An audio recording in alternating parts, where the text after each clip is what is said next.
नमस्कार, मैं जितेंद्र चतुर्वेदी। मतांतर में आप लोगों का स्वागत है। चुनाव परिणाम आ चुके हैं। योगी आदित्यनाथ को प्रचंड बहुमत मिली है, लेकिन दरअसल अपना सवाल उस जो प्रचंड बहुमत आया है उससे अलग है, या मैं ये कहूं कि वो जो बहुमत आया है उस बहुमत के समीक्षा के लिहाज से अब ये देखा जाना चाहिए कि असल में भाजपा वो कौन से इलाके हैं जहां पर पिछड़ गई और जहां उसकी रणनीति ऐसा जान पड़ता है कि उस तरीके से कामयाब नहीं हो पाई जैसा उसे होना चाहिए था। अगर हम इसको क्षेत्र वाइज देखें तो आप पश्चिम में देखिए, पश्चिम में 136 में से 94 सीटें भाजपा पाती है, जबकि उस इलाके में माना जा रहा था कि उनका प्रदर्शन बड़ा गड़बड़ होगा, पर वहां वो बड़ा बेहतर प्रदर्शन कर ले गई।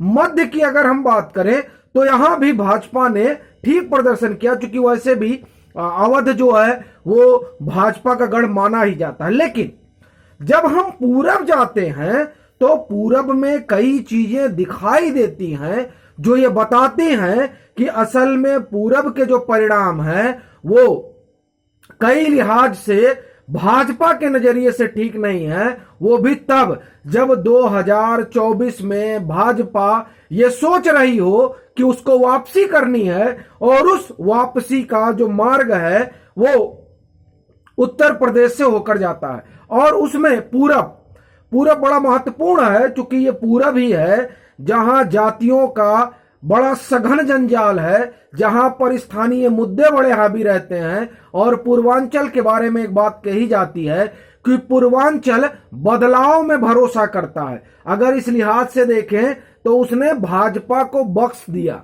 ये बड़ी चीज है। जो उसका मूड रहा है, आपको मैं आंकड़े बताता हूं, फिर हम लोग डिटेल चलेंगे। आप देखिए 166 सीटें हैं।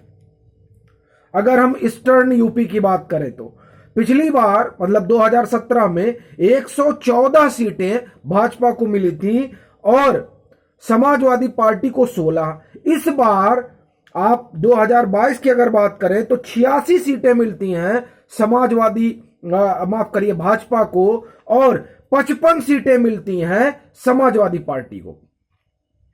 समाजवादी पार्टी ने अपने प्रदर्शन में 3.5 गुना की वृद्धि की, और भाजपा 114 से 86 पर आकर अटक गई। और आप अगर जो गठबंधन उसको अगर आप देखें तो अपना दल ने लूज किया।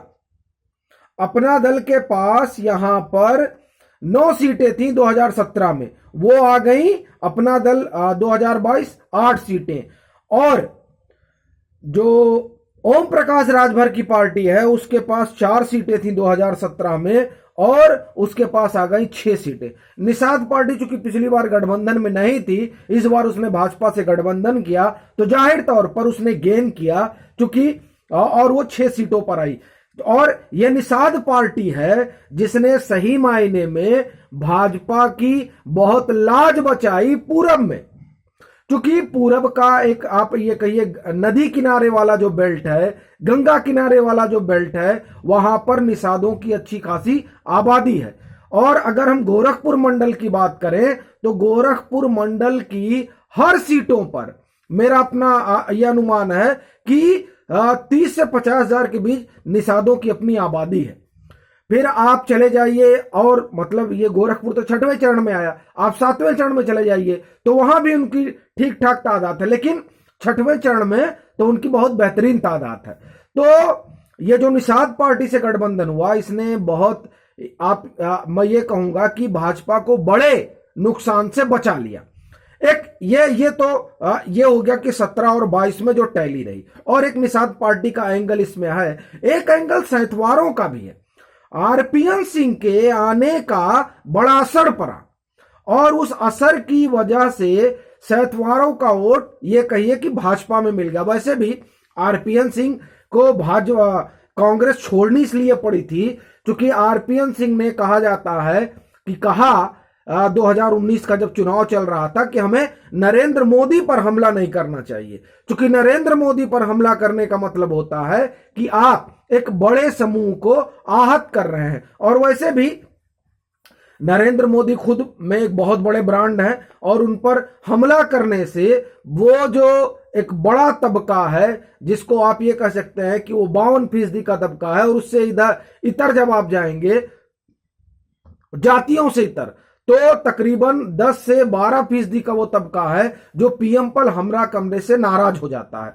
तो ये जो बात आरपीएन सिंह ने कही थी कि पीएम पे हमला नहीं करना चाहिए, इससे कांग्रेस का नेतृत्व नाराज हो गया, और वो नाराजगी इतनी बढ़ गई कि फिर आरपीएन सिंह को पार्टी छोड़नी पड़ी और वो भाजपा ज्वाइन कर ली। ये मुझे लगता है कि भाजपा के लिहाज से भी बड़ा बेहतर रहा, क्योंकि आप देखिए माना जा रहा था कि पडरौना सीट पता नहीं मनीष जायसवाल निकाल पाएंगे या नहीं निकाल पाएंगे, क्योंकि अगर हम पडरौना की बात करें तो हम लोगों ने मतांतर पर यह बात की थी कि वहां पर पैराशूट लैंडिंग होती है, पहले स्वामी प्रसाद मौर्य की हुई, अब मनीष जायसवाल की हुई। लेकिन अभी अपना मसला थोड़ा ब्रॉड प्रोस्पेक्ट में है कि पूरब में क्या गड़बड़ी हो गई कि जो 114 थी वो 86 पर आ गई। उसमें अगर आप देखें तो अंबेडकर नगर आप हार गए, अंबेडकर नगर में सीटें नहीं मिली, वहां का समीकरण अलग है जाहिर तौर पर, लेकिन फिर भी अगर 2017 की बात करें तो वहां 2 सीटें थी। ये आजमगढ़ तो समीकरण में ठीक नहीं है, तो चलिए उसे हटा दें, लेकिन बलिया में बड़ी क्षति हुई, अब वहां मंत्री भी आपके हार गए। फिर आप आइए गाजीपुर में बड़ी क्षति हुई, वहां कई चीजें जो है कई क्या वहां तो सीटें ही सब निकल गई। तो ये जो नुकसान हुआ, इस नुकसान की क्या वजह रही, ये सबसे बड़ा सवाल तो ये है। और आप देखिए ये सोनभद्र और मिर्जापुर मंडल, मैं मिर्जापुर मंडल की बात करूं तो ये तो इसलिए बच पाया क्योंकि एक अनुप्रिया पटेल का प्रभाव है और दूसरा स्वतंत्र देव सिंह भी उसी इलाके से आते हैं, तो उनका अपना प्रभाव है। और ये देखिए ये वो इलाका है जहां पर प्रधानमंत्री की रैलियां भी खूब हुई। और वैसे भी एक लिहाज ये बात ठीक है कि अगर आप 2017 से तुलना करेंगे 7वें चरण की, तो 7वें चरण में 2017 में भी भाजपा को कोई बहुत भारी सफलता यहां नहीं मिली थी। अगर हम सिर्फ भाजपा की बात करें तो तकरीबन 29 सीटें यहां मिली थी। लेकिन इस बार ऐसा क्या हुआ कि भाजपा 2017 का जो अपना पूर्वांचल का रिकॉर्ड था उसको नहीं दोहरा पाई। तो उसमें कई कारण नजर आते हैं, उन पर हम लोग एक एक करके बात करेंगे, और उस पर बात करना इसलिए जरूरी है क्योंकि 2024 है।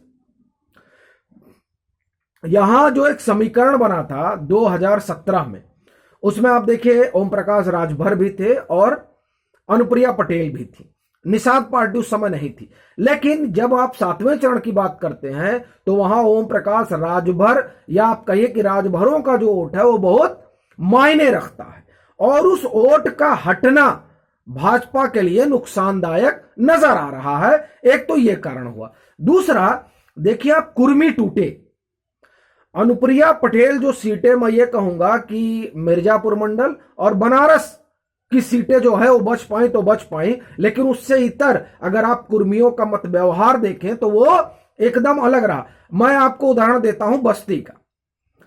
सिराथू आप लोग देख रहे हैं किस तरह पटेल मूव किए, और जिसकी वजह से जो भाजपा का एक बड़ा चेहरा है उनको हार का सामना करना पड़ा। देखिए अंतर कुछ भी हो लेकिन हार तो हार ही रहती है। तो वहां आप पटेलों का मत व्यवहार देखिए, और बस्ती में आप देखिए, बस्ती में सिर्फ एक सीट भाजपा निकाल पाई, हरैया, बाकी सारी सीटें चली गई, कुर्मी समाजवादी पार्टी की तरफ चले गए। आप इसी तरह का सिनेरियो बहराइच में देखेंगे, आप इसी तरह की बात सिद्धार्थनगर में देखेंगे। यह बड़ी चीज हुई है, और इससे एक चीज यह भी समझ में आ रही है कि कौन कौन सी जातियों में टूटन पैदा हुई। सवाल यह है कि इन्हें रोकना बड़ा जरूरी है, क्योंकि अगर भाजपा ये चाहती है कि 2022 की तरह 2024 में भी एक बड़ी सफलता हो और फिर 27 में भी एक बड़ी सफलता हो, तो जातियों के दरकन को, जातियों के टूटन को रोकना होगा। क्योंकि ये अभी टूटन है, शिफ्टमेंट नहीं हुआ है। टूटन में स्थिति ये हो गई कि पूरब में कई सारी सीटें भाजपा को लूज करनी पड़ी, जबकि वो वहां पर योगी आदित्यनाथ का भी अपना प्रभाव है, वहां पर नरेंद्र मोदी का भी अपना प्रभाव है, बतौर प्रधानमंत्री उन्होंने प्रचार किया। लेकिन बड़ी बात यह है कि वहां पर यह जो स्थिति हुई इसमें अगर एक तो जातीय एंगल है ही है, लेकिन एक एंगल टिकटों का बंटवारा भी देखा जा रहा है। ये जो टिकट बटे, ये आप अगर एक रेकी करिए तो आप इस चीज पर, इस कंक्लूजन पर पहुंचेंगे कि टिकटों का दोबारा मिल जाना, नए उम्मीदवार ना उतारना, ये कई जगह एक बड़ा मसला रहा। और ये मसला असल में पश्चिम से पूरब तक रहा। लेकिन पश्चिम में जो बड़ी चीज काम आई वो बुलडोजर बाबा की छवि, उसने वहां काम किया, इसमें कोई दो राय नहीं। लेकिन जब आप पश्चिम में आए तो असल में पश्चिम में उस छवि से ज्यादा नाराजगी हावी हो गई, उस छवि से ज्यादा जातीय समीकरण हावी हो गया। क्योंकि पश्चिम का अपना एक अलग समीकरण है। पश्चिम का समीकरण आप भी जानते हैं, हम भी जानते हैं।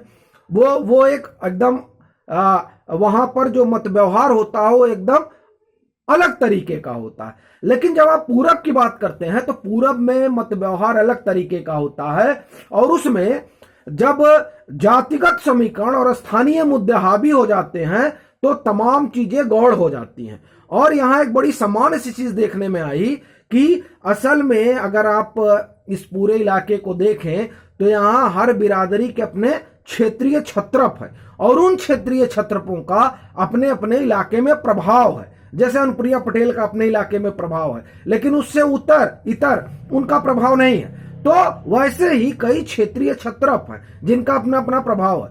2017 में वो प्रभाव इसलिए एकदम शून्य नजर आया क्योंकि एक बदलाव के मूड में लोग थे। इस बार लोग बदलाव के मूड में नहीं थे, लेकिन स्थानीय स्तर पर जो उनका विधायक था उसके बदलाव के मूड में वो जरूर थे।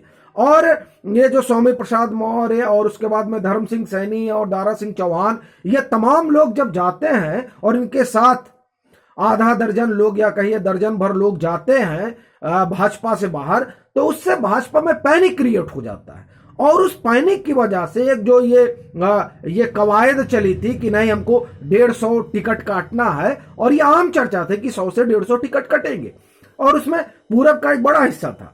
तो वो 100 से 150 टिकट इसलिए कटने थे क्योंकि स्थानीय स्तर पर अपने विधायक से लोगों की बड़ी नाराजगी थी, और वो टिकट कट जाते तो ये जो वोट फिर जातिगत आधार पर, स्थानीय मसलों के आधार पर पड़े, वो नहीं पड़ते और वो जाहिर तौर पर भाजपा के पक्ष में जाते।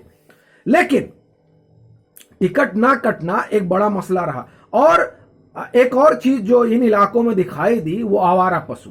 आवारा पशु जो है एक बड़ा मुद्दा रहा, और वैसे भी जब पीएम उसे एड्रेस कर रहे हैं तो आप समझ सकते हैं कि वो कितना बड़ा मसला है। और जब लोग रातों में आप ये कहिए कि गुजारते हैं रातें उन इलाकों में जहां उनके खेत हैं, जहां उनके खलियान हैं, तो एक अलग तरह का सेंटीमेंट उठता है। लेकिन ये बुलडोजर बाबा की छवि ने उस सेंटीमेंट को बहुत हद तक रोका, और वो भाजपा के पक्ष में गए, बावजूद इसके कि वो अपने स्थानीय नेता से नाराज थे। इन तमाम चीजों के बाद भी मुझे लगता है कि जो प्रदर्शन हुआ उस प्रदर्शन को बहुत खराब नहीं कहा जा सकता, क्योंकि आप देखिए 114 और इधर 86, तो 14 दूनी 28 सीटों का नुकसान हुआ 2017 से अगर तुलना करें तो। और अगर टिकटों में हेरफेर हुआ होता तो मुझे नहीं लगता कि 28 सीटों का भी नुकसान होता। संभवतः भाजपा वहीं पहुंचती